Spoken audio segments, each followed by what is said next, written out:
अस्सलाम वालेकुम दोस्तों। लो जी दोस्तों, जानवर फड़े कट्टे आ ते ये डिग्गिया भी थल्ले ना जाना तो डिग्गिया सी, तो कोई पता नहीं किहड़े वेले थल्ले ढल के ना चूदा सीगा ते कबूतर फड़ लिया, कबूतर कट्टे आ ते तुसीं हुण दस्सना किहड़ी नस्ल दा। तुहानूं मैं अख दा पारकुंडे दा शो कराना ते जानवर देखो, जानवर तो बड़ा ही शानदार है। तो दस्सिओ नाले किहड़ी नस्ल है, टैडी है, बटेरा वे, अली वाला कबूतर है।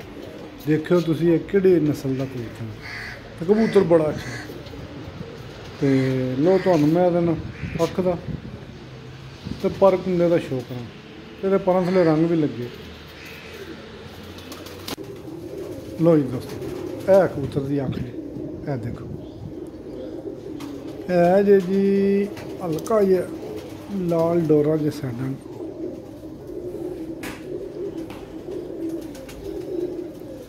ते चिट्टे काने जे कबूतर दे मत्था भी चिट्टा जे।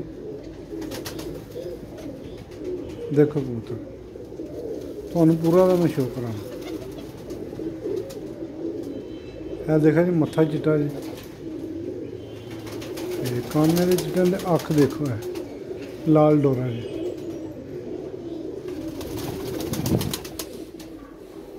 देने जी केड़ा दोस्त दसदा जी केड़ी नस्ल का कबूतर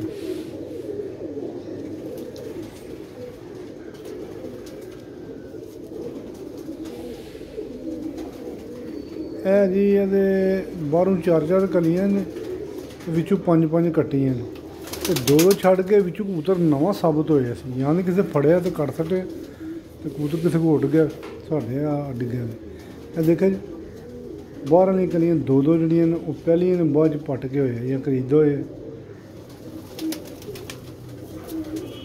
है देखो बंद 2 मंजे कबूतर दी।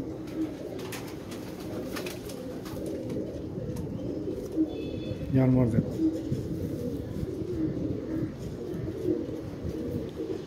है जी, तुम पंजे में शो करा, पंजे देखो जी कबूतर दे पंजे जी।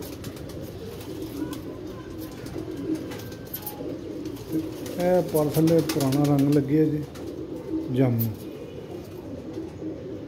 है मैला जहा कबूतर किसी निक्के निक्के खड़े ऐसे पता नहीं कि इधर भी है जामू रंग लगे जी, पर थल्ले पुराना ही लगे।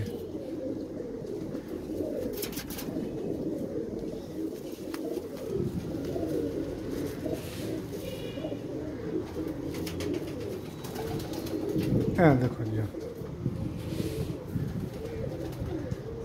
है पूरा दी बंदर जी, देखो कबूतर है पूरी बंदर। कबूतर तो बड़ा अच्छा है। तो तुसी दसो भी कैसा जानवर है, तुसी भी दोस्तों कमेंट करें करके दस्या करो भी, अपनी राय का इजहार करें करो। ओके जी।